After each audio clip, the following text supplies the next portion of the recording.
তো গাইস যদি আপনি তো চার্জার ফেনোর ব্যাটারির কানেকশন যদি হলো ভিতর থেকে ছিড়ি যায় ও যত এই যেটা ব্যাটারি কানেকশন ভিতর থেকে ডাইরেক্ট ছিড়ি আইছে ওই সময় যদি ছিড়ি আইতে কি হিসাবে লাগাইতে আপনাদের দেখাইমু তাহলে এই ফেনোর ঘটনা হয়েছে কিটা আপনাদের দেখাই এই ব্যাটারিটা মানে কাস্টমারে তারা খুলাত লাগিয়া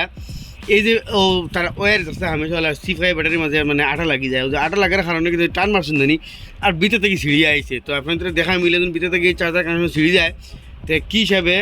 তারে মানে আবার খানোর লাগাইতে মানে কোন জায়গায় তার ব্যাটারি কানেকশন দিতে লাগে সেটা দেখাইমু তো সারা পাঁচটা আপনার ব্যাটারি যখন খুলেন ওদিকে ব্যাটারির মাঝে হামেশা ওয়ার আটা লাগি যায় আটা লাগলে কিন্তু টান দিবা না নাইলে আটা মানে ওয়ারটা মানে ছিঁড়ি যায় ওলা তারে খেদাই খেদাই তারে আটাটা হলা ছুটাইবা ওলা আসতে ধো আমি আস্তে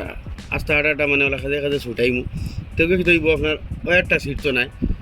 মানে ওয়ারটা ছিঁড়ে দিব কারণ কাস্টমার অলরেডি খুলাত লাগিয়া ওয়ারটারে মানে ডাইরেক্ট ছিঁড়ে দিছন ও ধো আমি একটা খুলছি ও হিসাবে তারে স্কুটি বাড়িতে খেদাই খেদাই লাগে প্রায় ফ্যানের ইলা ব্যাটারির মাঝে খোলার পরে দেখা যায় ওয়ারটা মানে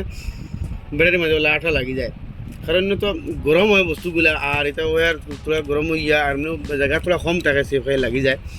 এখন ব্যাটারি কানেকশন দেখতে হইতে খুলে লিয়েছি আর এটার মাঝে আমি নয়া ব্যাটারি লাগাই মু ফক্সিন ব্যাটারি দেখতে হইতে খুব জবরদস্ত ব্যাটারি এক চার্জে আপনার তো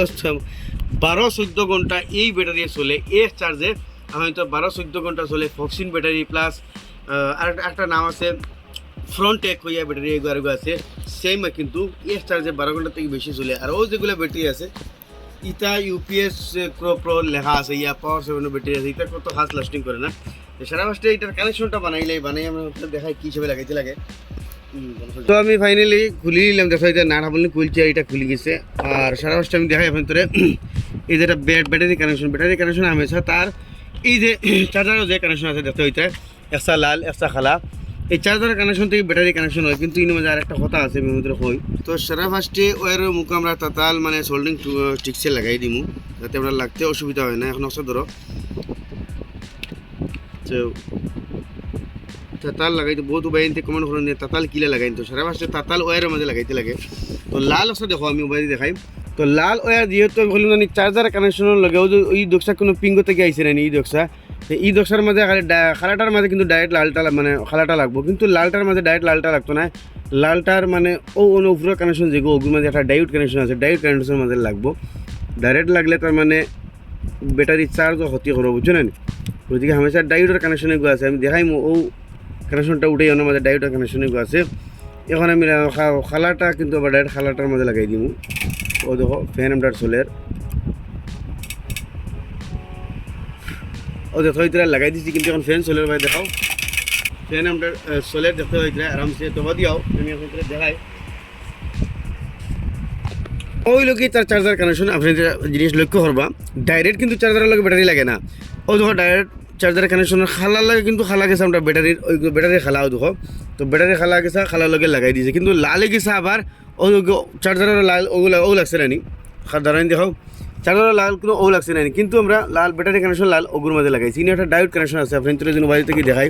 ওখান থেকে দেখো ও দেখো একটা সাইডের মাঝে একটা ডায়োড আছে খালা দেখতে হইতে ও দেখায়নি ও মানে ডায়োড থেকে গিয়া মানে ব্যাটারি চার্জ হইতো ডাইরেক্ট মানে ব্যাটারি চার্জ হইতো না যে কোনো ব্যাটারি চার্জ হইতে হইলে ডায়োড দিয়ে চার্জ দিতে লাগে তো দেখতে হইতে একটু আমরা লাগাই দিছি এখন আমরা কভারিংটা লাগাইয়া ব্যাটারিটা লাগাই দিমু তো গাইস দেখতে হইতে এখন আমরা ফক্সিন ব্যাটারি দেখতে হইতে নয়া ব্যাটারি লাগাইমু কিন্তু এই ব্যাটারিটা মর গেছে এই সিজন আর হইতে না আর সামনের গরমের সিজন হইবা বর্তমানে মার্কেটে মালটা মানে অ্যাভেলেবল নাই খুব শর্ট রেয়ার আর তো লাগাইবার আগে পিন কিন্তু মুখ বড় হয়ে যায় কিন্তু সেফা মারি তো টাইট করে দিবা যাতে কানেকশন আপনার তোর বড়িয়া হয় চার্জও ভালো হয় কানেকশন লো দিলে চার্জ হয় না ওগুলা যদি প্লাস দিয়া হর বার এই ব্যাটারি কুলোইয়া লাগাইন ওগুন ধরে সেফা মারি দিবা যাতে টাইট হয় তো আবার টাইট হয়েছে না ঘুরে আরও তোরা সেফা করে কিন্তু অত কোয়ালিটির না যেহেতু ফ্যানটাগুলো তোর কোয়ালিটির ফ্যান নাই তার কারণে পিংটা মানে ফাতলা আরই ও দেখো টাইট হয়ে গেছে এখন আবার ব্যাটারি টাইম লাগাই দিই আর ফ্যানটা চালু দিয়ে আবার দেখেছেন চালু চলেনি তো দেখো এটা ফ্যান আরামসে চলে কারেন্ট থেকে বেশ স্পিডে চলে ফক্সিন ব্যাটারি কিন্তু ফক্সিন এবং ফ্রন্টেক এগুলো ব্যাটারির মাঝে এগুলো আরই দুইটা ব্যাটারি মোর জানামতে খুব বেশি মানে লাস্টিং করে যেগুলো আছে এগুলো তো আপনাদের দেখা যায় ফক্সিন আর একটা আছে ফ্রন্টেক আরই কিন্তু মোর কাছে আর এই মালটা অ্যাভেলেবল নাই আমরা আশপাশে কেউ আবার খুঁজাইও না লাস্ট 2 পিস আসলো আমি দুজনকে দিলেইছি বর্তমানে এই মালটা সিজন আর পাওয়া যেত না সামনের সিজনও এখন লাগাওতে আপনাদের নর্মাল যেগুলো আছে পাওয়ার 7 ব্যাটারিগুলো লাগাইতে এখন বস ব্যাটারি নাট লাগাই দিব আর এটার প্রবলেম সলভ হয়ে যাব তো এই ছোটো মোটো ভিডিও মানে বানানির উচিলা ওখানে প্রায় সময় ব্যাটারির কানেকশন ছিঁড়ে যায় আর মানে লাগাই যায় তোকে যে হারিন না লাগাইতে হারিন না তোকে ভাই না খানোর কানেকশন লাগাইতা তো এগু তো আপনি তোর ডাইরেক্ট চার্জারের খালা লগে এগু লাগাই দিলা আর এগু চার্জারের রেড পয়েন্ট থেকে একটা ডাইউট থাকবো ডাইউটর সাদা অংশ বা গিয়ে আরেকগুলো লাগাই দিলা তো আসলে একটা ছোটো মোটো ইনফরমেশন আশা করি আপনার তোর ভালো লাগবো এই ভিডিওর মধ্যে আমি দেখাইলাম যে ব্যাটারি কানেকশন চার্জার ফ্যানের ব্যাটারি কানেকশন খুলি যায় সিঁড়ি যায় কী হিসেবে লাগাই যায় আশা করি আপনার তোর ভালো লাগবে ভালো নিশ্চয় শেয়ার করবা এরকম নিত্য তুমি ভিডিও দেখলে আমার পেজে ফলো করবা ইউটিউবে দেখলে সাবস্ক্রাইব করবা